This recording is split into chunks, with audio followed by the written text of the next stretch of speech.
अब आखिरी एक बात से मैं आप अपनी गुफ्तगू ख़त्म करूँगा। मोहतरम हाज़रीन, अभी जिस वक्त हम लोग यहाँ बैठकर खुतबा सुन रहे हैं, खुतबा सुनने के लिए जब आप लोग आए होंगे तो आप लोग बहुत कुछ खा पी कर आए होंगे। खुतबा सुनकर नमाज़ पढ़कर जब आप लोग यहाँ से जाएंगे तो उस वक्त भी कुछ खाए पिएंगे। अल्लाह रब्बुल इज़्ज़त ने हम सबको आसूदगी से नवाजा है, हम सबको फारुकुल बाली से नवाजा है, हम सबको अल्लाह रब्बुल इज़्ज़त ने बहुत कुछ नेमतों से नवाजा है। मोहतरम हाज़रीन, अपने हर लुक़मे पे अपने हर लुक़मे पे हमको याद रखना चाहिए कि हमारे कुछ भाई इसी धरती पर, इसी ज़मीन पर, हमारे कुछ भाई एक एक घूंट पानी के लिए तरस रहे हैं। हमारे कुछ भाई जालिमों के जुल्म की वजह से दो लुक़मे खाने के लिए तड़प रहे हैं। खाने और पानी के लिए इस ज़मीन पर कभी कोई नहीं मरता था, खाने और पानी के लिए ज़मीन पर कभी कोई नहीं मरता था, लेकिन आज लाखों लाख लोग सिर्फ खाने और पानी की कमी की वजह से मर रहे हैं।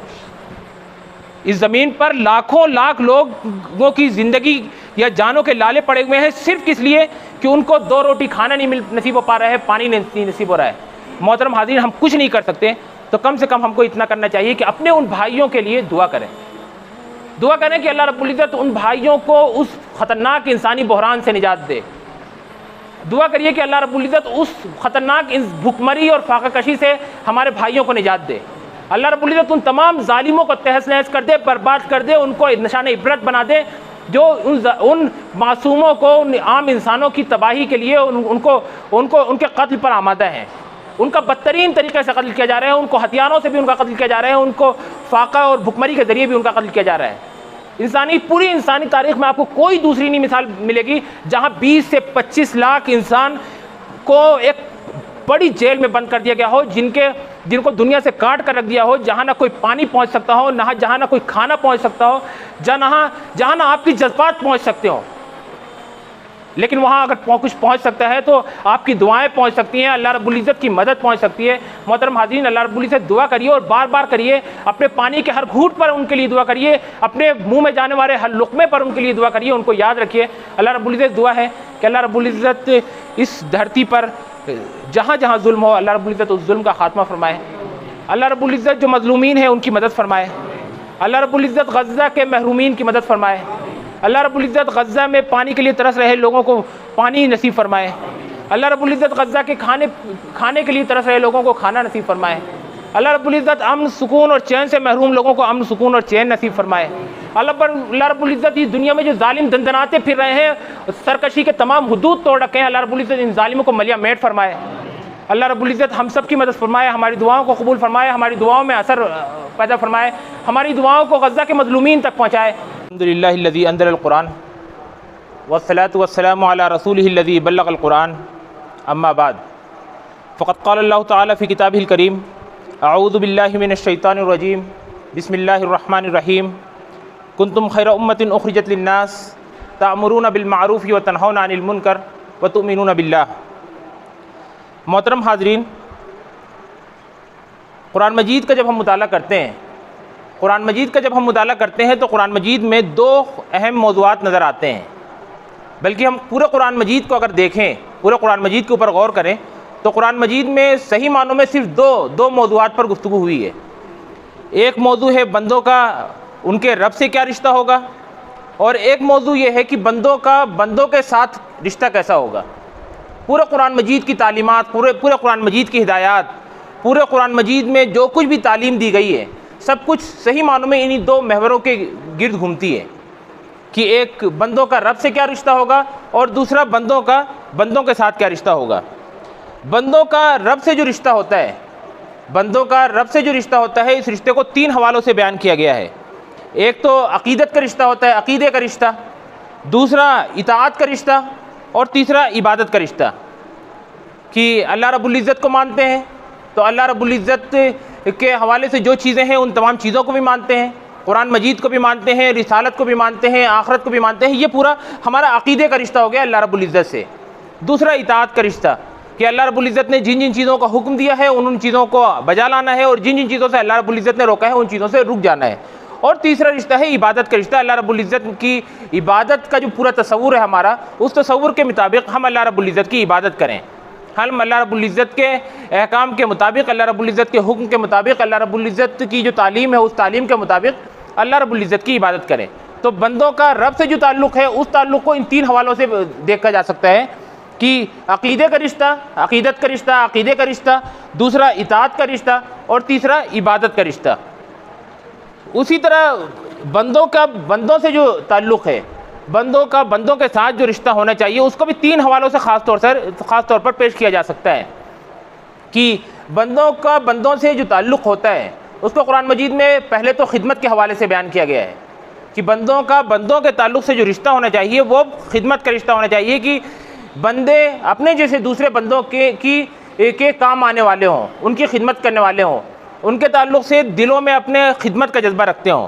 दूसरा है मामलात का ताल्लुक़, अखलाक का ताल्लुक़, किरदार का ताल्लुक़ कि बंदों से जो ताल्लुक़ होगा वो बहुत ही आला अखलाक की बुनियाद पर होगा, बहुत ही आला किरदार की बुनियाद पर होगा। उनके आपस के जो मामलात होंगे वो बहुत अच्छे मामलात होंगे। वो मामलात उन तमाम कदरों के मुताबिक होंगे, उन तमाम वैल्यूज़ के मुताबिक होंगे जो अल्लाह रब्बुल इज़्ज़त ने हमें दी हैं, जो कुरान मजीद ने हमें दी हैं, जो अल्लाह के रसूल सल्लल्लाहु अलैहि वसल्लम ने हमें दी है।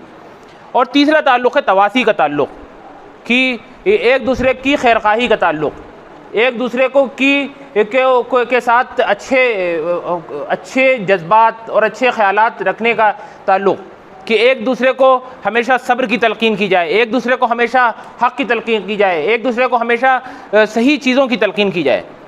तो बंदों का रब से जो ताल्लुक़ है वो भी कुरान मजीद में बहुत ताकीद के साथ बयान हुआ है और बंदों के साथ जो ताल्लुक़ है उसको भी बहुत ताकीद के साथ बयान किया गया है। बंदों के साथ जो ताल्लुक़, बंदों का जो रब के साथ जो ताल्लुक़ है उसको अगर हम एक लफ्ज़ में बयान करना चाहें तो हम कह सकते हैं कि वो अक़ीदत का ताल्लुक़ है, जिसमें अक़ीदत का ताल्लुक़ में अक़ीदा भी है मौजूद है, उसमें इताअत भी मौजूद है, उसमें इबादत भी मौजूद है।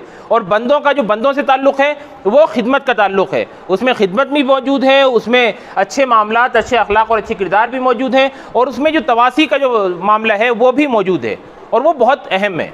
अच्छा, कुरान मजीद जो खिदमत का जो तस्वुर पेश करता है वो खिदमत का तस्वुर ऐसा नहीं है कि किसी के यहाँ कोई परेशानी आ गई तो उस परेशानी को आपने दूर कर दिया, किसी मुसीबत में, आसमानी मुसीबत में या कैसी भी मुसीबत में फंस गया तो उस मुसीबत से निकालने में आपने मदद की।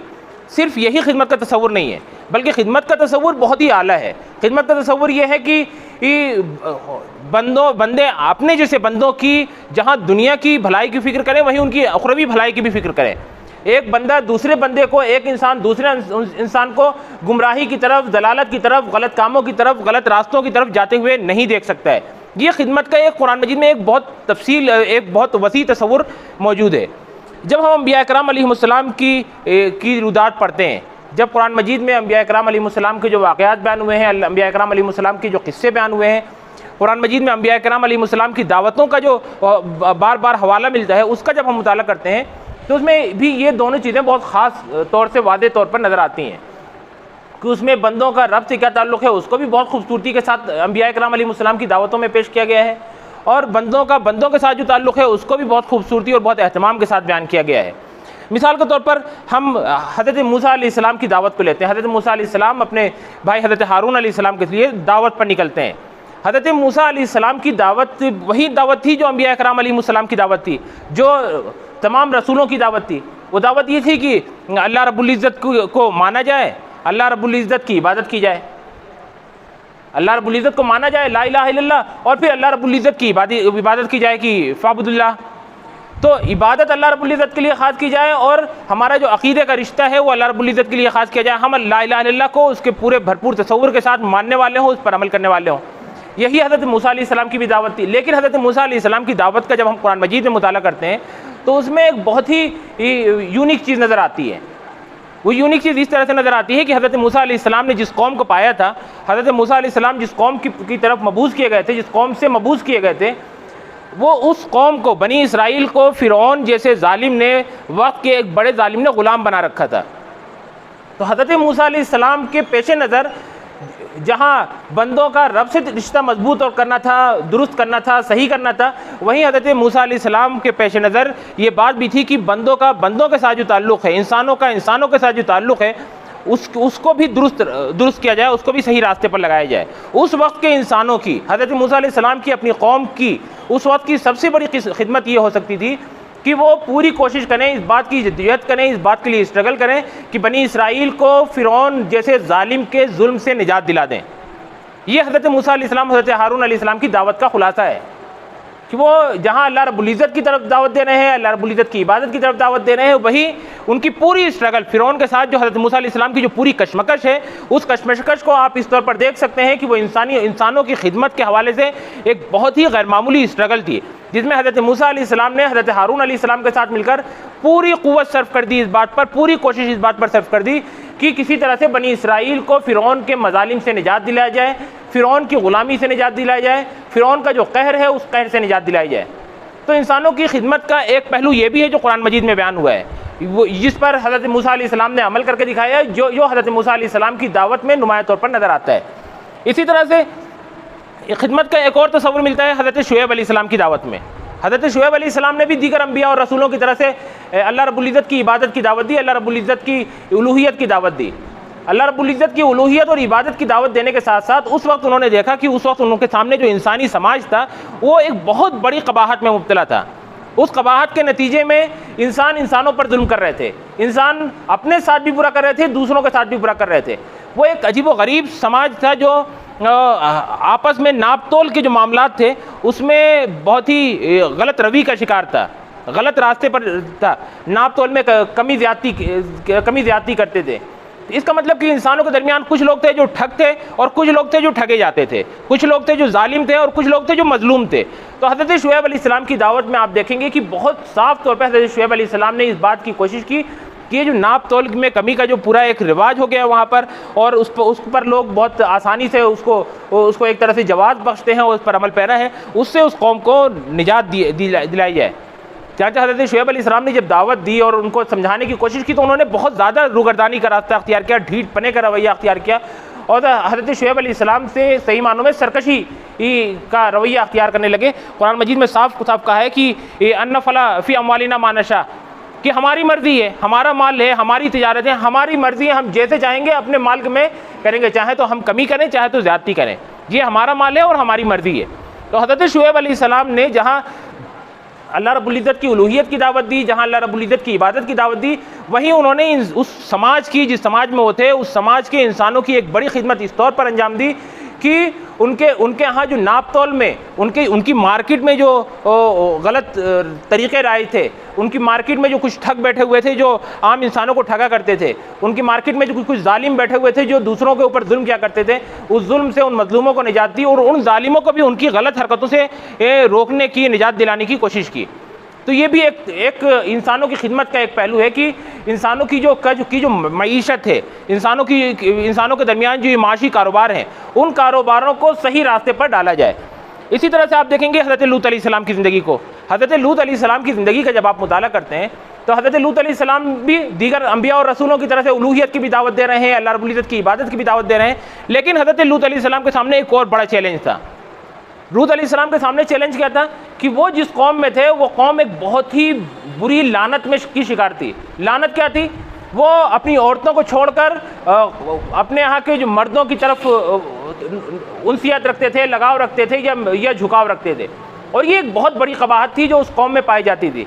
तो हज़रत लूत अलैहिस्सलाम ने जहाँ अल्लाह रब्बुल इज़्ज़त की उलूहियत की दावत दी, जहाँ हज़रत लूत अलैहिस्सलाम ने अल्लाह रब्बुल इज़्ज़त की इबादत की दावत दी, वहीं हज़रत लूत अलैहिस्सलाम ने अपनी कौम की इस कभी हरकत को, अपनी कौम में मौजूद इस बदतरीन हरकत से उस कौम को निजात दिलाने की कोशिश की।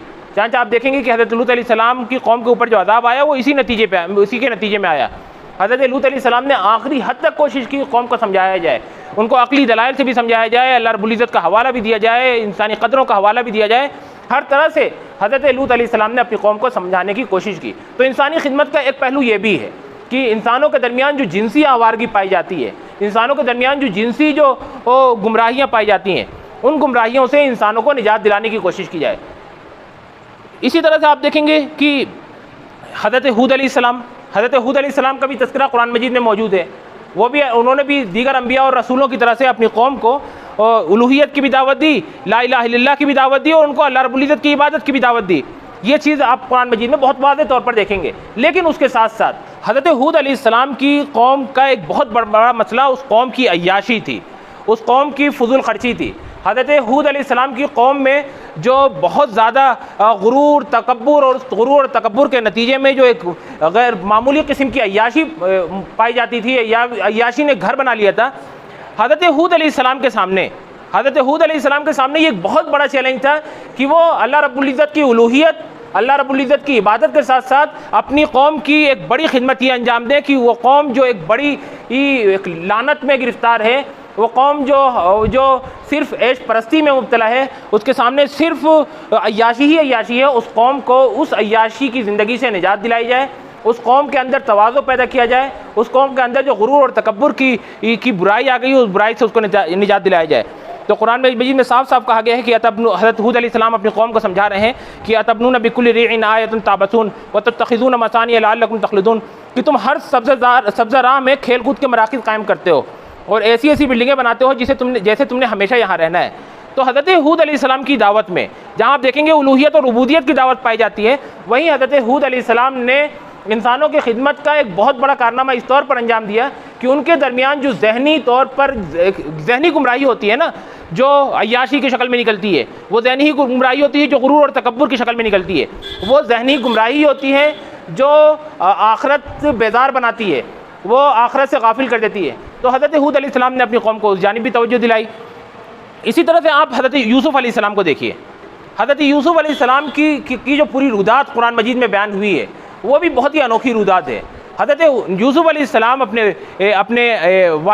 वालिद के रास्ते पर चलते हुए अल्लाह रब्बुल इज़्ज़त की हिदायत के मुताबिक हज़रत यूसुफ़ अलैहिस्सलाम की भी दावत वही थी जो अंबिया और रसूलों की दावत थी, वही उलूहियत की दावत, वही इबादत की दावत, वही ला इलाहा इल्लल्लाह की दावत, वही उबुदुल्लाह की दावत।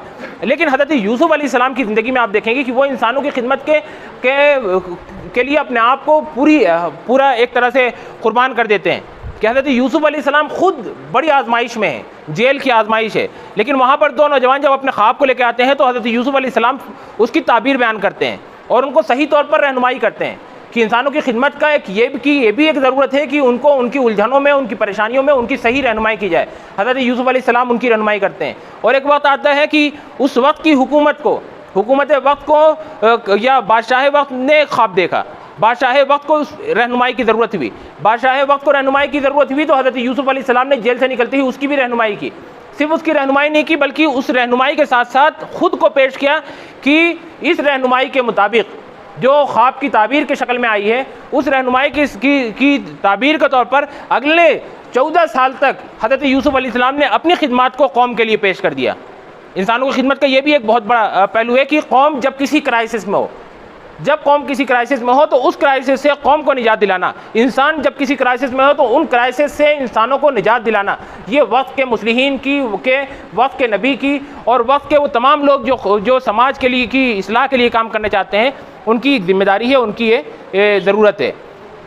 कुरान मजीद में जब मुताला करते हैं वाक़यात का, कुरानी क़िस्सों का, तो आपको एक बहुत ही अनोखा और एक बहुत ही अहम क़िस्सा हज़रत ज़ुल्क़रनैन का मिलता है।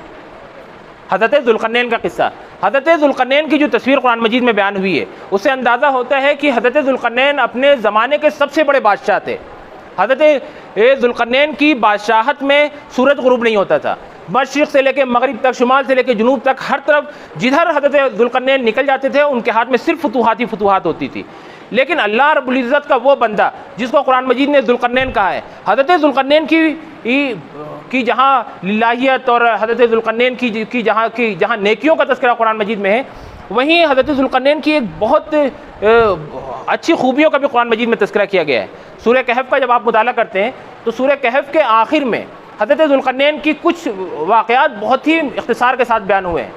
वो हज़रत ज़ुल्क़रनैन के वाक़यात अपने आप में बहुत ही ज़्यादा गौर व फ़िक्र के तालिब हैं कि उन वाक़यात पर गौर किया जाए कि अल्लाह रब्बुल इज़्ज़त के एक बंदा जिसको अल्लाह रब्बुल इज़्ज़त बेपनाह दौलत से नवाजता है, बेपनाह इक़्तिदार से नवाजता है, बेपनाह क़ुव्वत से नवाजता है, उस बंदे का इंसानों के साथ रवैया कैसा होता है, वो बंदा इंसानों के काम किस तरह आता है, वो बंदा अपने आप को इंसानों की खिदमत में लगाता कैसे।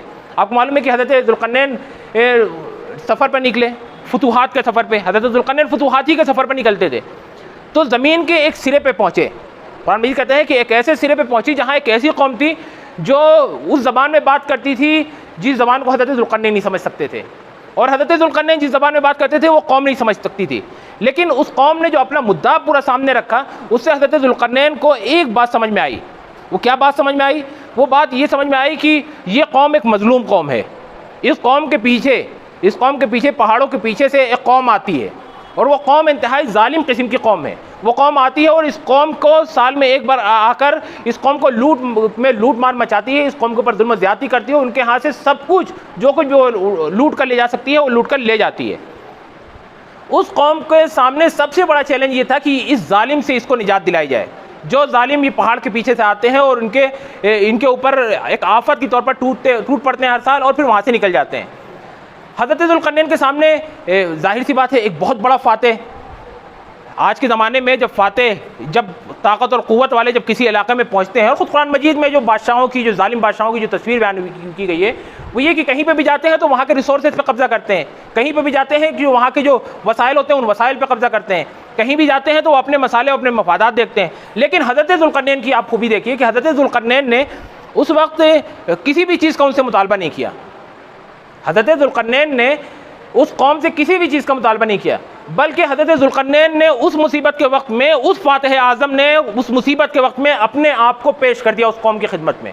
कुरान मजीद कहता है कि क़ाल मा मक्कन्नी फ़ीही रब्बी खैर फ़अईनूनी बिक़ुव्वतिन अजअल बैनकुम व बैनहुम रदमा, कि देखो मेरे रब ने मुझे जो दिया है, मेरे रब ने मेरे ऊपर जो इनायात की हैं वो बहुत हैं, वो मेरे लिए बहुत है, उसमें मेरे लिए खैर ही खैर है। अभी तुम्हारा मसला है, तुमको जो ये मुसीबत दरपेश है उस मुसीबत से मुझे निजात दिलानी है। तो कहा गया कि इसमें मेरी मदद करो। ये नहीं कहा कि अपने सामान और अपनी दौलत अपने वसाइल ला के दे दो, ये भी नहीं कहा कि मैं तुम्हें उस कौम से उन जालिमों से निजात दिलाऊंगा तो उसका मुझे बदला तुमसे चाहिए, कुछ नहीं। कहा कि देखो मेरी कौम मेरी यहाँ पर मदद करो, और मैं चाहता हूँ कि यहाँ पर जो है एक ऐसी दीवार खड़ी कर दी जाए, ऐसी रुकावट खड़ी कर दी जाए जिसके नतीजे में कभी भी वो कौम तुम तक नहीं पहुँच सके, जिसको हम सद्द ज़ुल्क़रनैन के नाम से जानते हैं, सद्द ज़ुल्क़रनैन के नाम से हमारे दरमियान मशहूर है। तो हज़रत ज़ुल्क़रनैन ने क्या किया? हज़रत ज़ुल्क़रनैन ने उस कौम से कोई मुतालबा नहीं किया, बस उस कौम से कहा कि मेरी मदद करो। किस चीज़ में? लोहे को पिघलाने में, शीशे को पिघलाने में और उस बड़ी दीवार को तामीर करने में। हज़रत ज़ुल्क़रनैन का लश्कर लग गया, उनके आइडियाज़ लग गए, उनकी जो भी टेक्निक्स थी उस बड़ी मुसीबत को रोकने की, उस सब कुछ लगाया और कौम को साथ लेकर लगाया। ऐसा नहीं कि कौम को मज़लूमियत की हालत में छोड़ दिया, बल्कि कौम को बताया कि उन जालिमों से बचने के लिए तुमको खुद आगे बढ़ना होगा। तो ये हज़रत ज़ुल्क़रनैन की शान बयान हुई है कुरान मजीद में। इंसानों की खिदमत का कितना नेक जज्बा कि एक मुसलमान, एक अल्लाह रब्बुल इज़्ज़त को मानने वाला बंदा जब ताकत और इक़्तिदार हासिल करता है तो उस वक्त भी वो इंसानों की खिदमत अंजाम देता है। तो मैंने जब शुरू में कहा था कि कुरान मजीद का जब आप मुताला करेंगे तो वहाँ पर दो चीज़ें आपको नज़र आएंगी। पूरे कुरान मजीद में आपको दो चीज़ें नज़र आएंगी, एक बंदों का बंदों से क्या रिश्ता होना चाहिए और बंदों का रब से क्या रिश्ता होना चाहिए। बंदों का जो रब से रिश्ता है वो तो अक़ीदत का रिश्ता है, जिसमें अक़ीदा भी है, जिसमें इताअत भी है, जिसमें इबादत भी है। और बंदों का बंदों से जो रिश्ता है वो खिदमत का रिश्ता है, जिसमें बंदों की खिदमत भी है, बंदों के साथ अच्छे मामलात भी हैं, बंदों के साथ तवासी का, बंदों के साथ खैरखाई का ताल्लुक़ और रिश्ता भी है। मोहतरम हाज़रीन, अभी की गुफ्तगू में ख़त्म करने से पहले मैं सूरह कहफ़ के 3 और वाक़यात आपके सामने पेश करूँगा। सूरह कहफ़ में हज़रत मूसा अलैहिस्सलाम की एक सफ़र की रुदात बयान हुई है। सूरह कहफ़ में हज़रत मूसा अलैहिस्सलाम के एक सफ़र की रुदात बयान हुई है कि अल्लाह रब्बुल इज़्ज़त के एक फ़रिश्ते के साथ, जिसको हमारी किताबों में हज़रत ख़िज़्र अलैहिस्सलाम से मौसूम किया जाता है। हज़रत मूसा अलैहिस्सलाम एक फ़रिश्ते के साथ एक सफ़र पर निकले और वो सफ़र एक बहुत ही यादगार और एक तारीख़ी सफ़र था।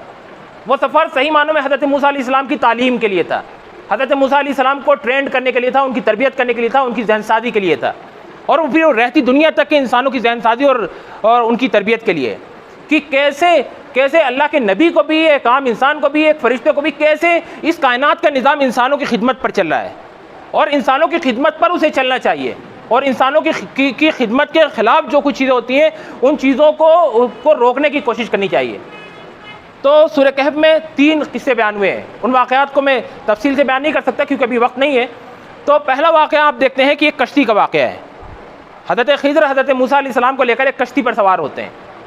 कुछ दूर जाते हैं तो कश्ती में सुराख करने लगते हैं या कश्ती को कुछ डैमेज करने लगते हैं। हज़रत मूसा अलैहिस्सलाम को हज़रत ख़िज़्र अलैहिस्सलाम की ये हरकत नागवार गुजरती है, वो उस पर उन्हें टोक देते हैं।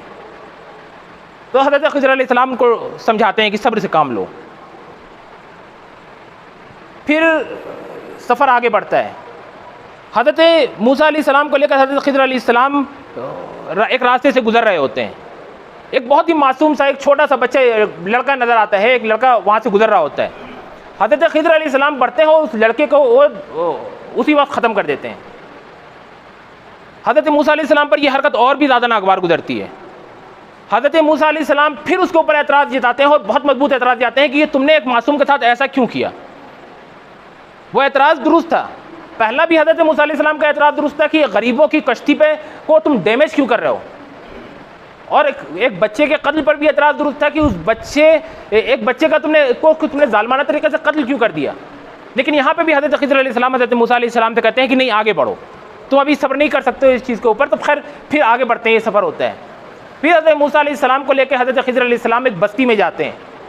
बस्ती वालों से कहते हैं कुछ खाने पीने का इंतज़ाम कर दो, थके हारे पहुँचे हैं, हाँप रहे हैं अपनी भूख से, अपनी प्यास से, अपनी थकावट से। लेकिन उस बस्ती के लोग भी इंतहाई दर्जे के जालिम और इंतहाई दर्जे के बदकिरदार लोग थे।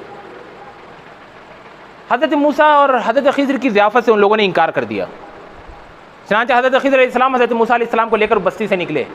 बस्ती से निकलने लगे तो देखा एक दीवार थी जो गिरी जा रही थी। हज़रत खिज़र अलैहिस्सलाम ने हज़रत मूसा अलैहिस्सलाम को रोका, कहा रुको रुको, इस दीवार को ठीक कर लेते हैं। वो दोनों रुके, उस दीवार की मरम्मत करने लगे।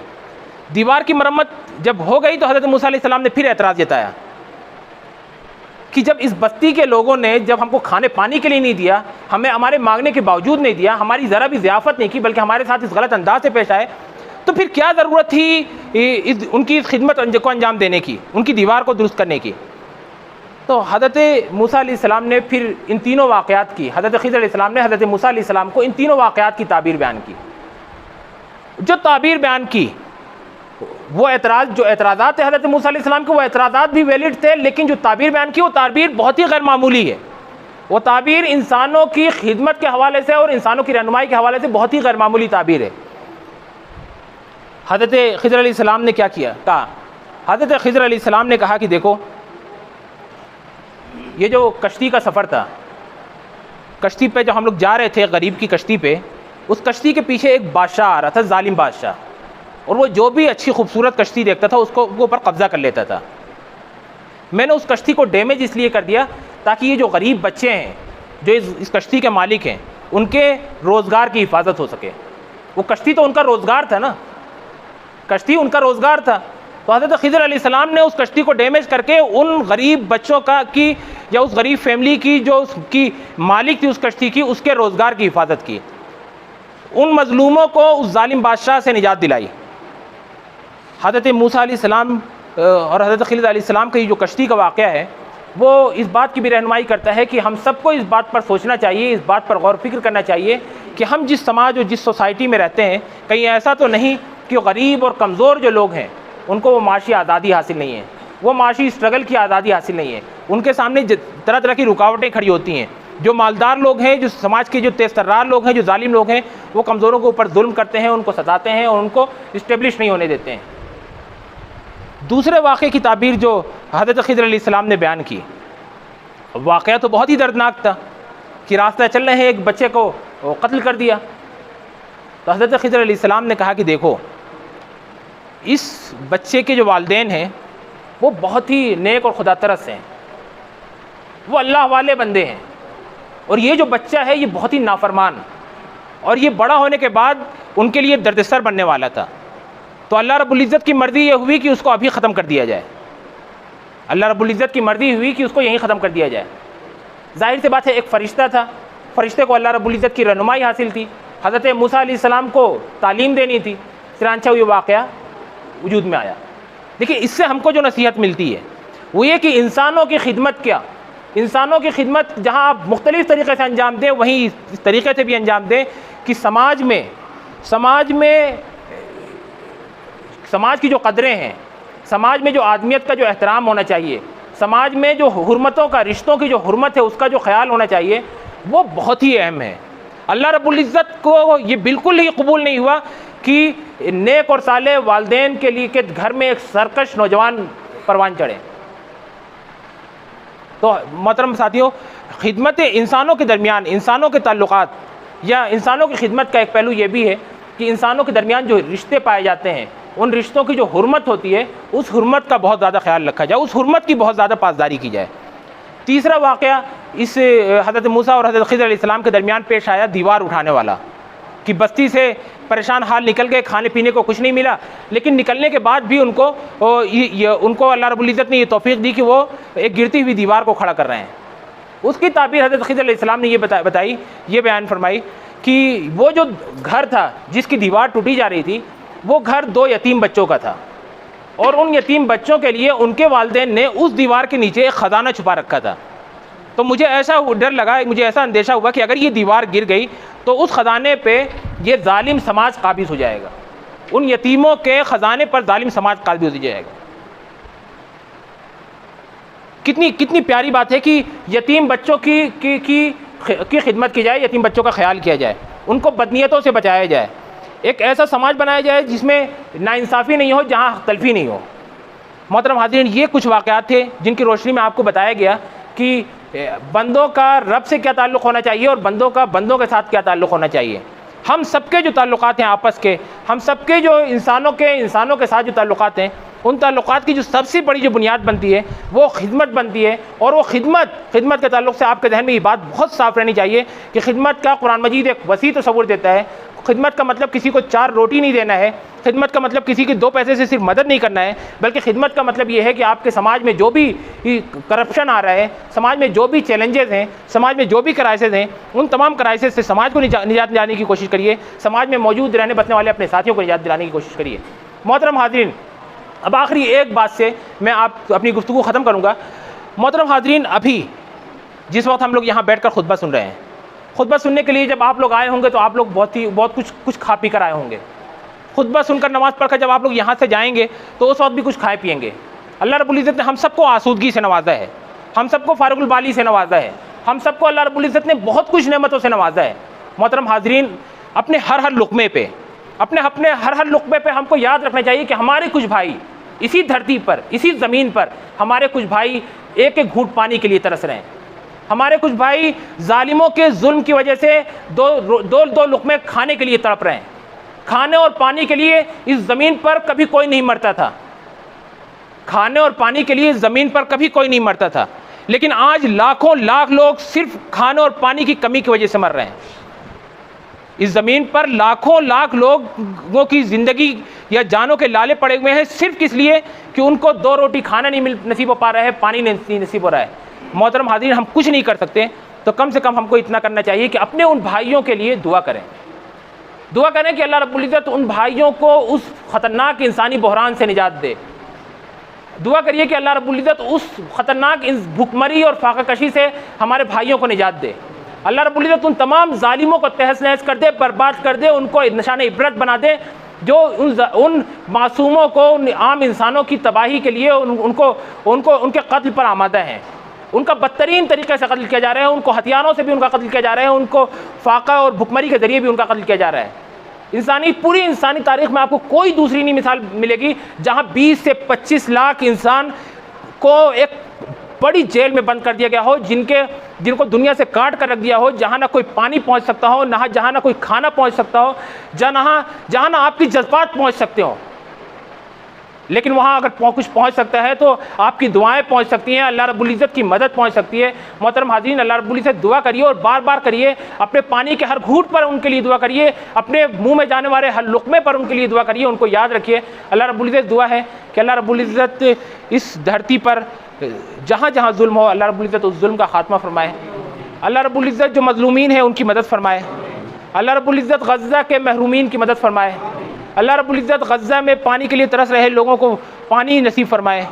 अल्लाह रब्बुल इज़्ज़त गज़्ज़ा के खाने के लिए तरस रहे लोगों को खाना नसीब फरमाए। अल्लाह रब्बुल इज़्ज़त अमन सुकून और चैन से महरूम लोगों को अमन सुकून और चैन नसीब फरमाए।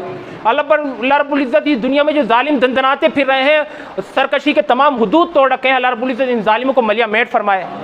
अल्लाह रब्बुल इज़्ज़त हम सब की मदद फरमाए, हमारी दुआओं को कबूल फरमाए, हमारी दुआओं में असर पैदा फरमाए, हमारी दुआओं को गज़्ज़ा के मज़लूमीन तक पहुँचाए। व आखिर दावाना अल्हम्दुलिल्लाहि रब्बिल आलमीन।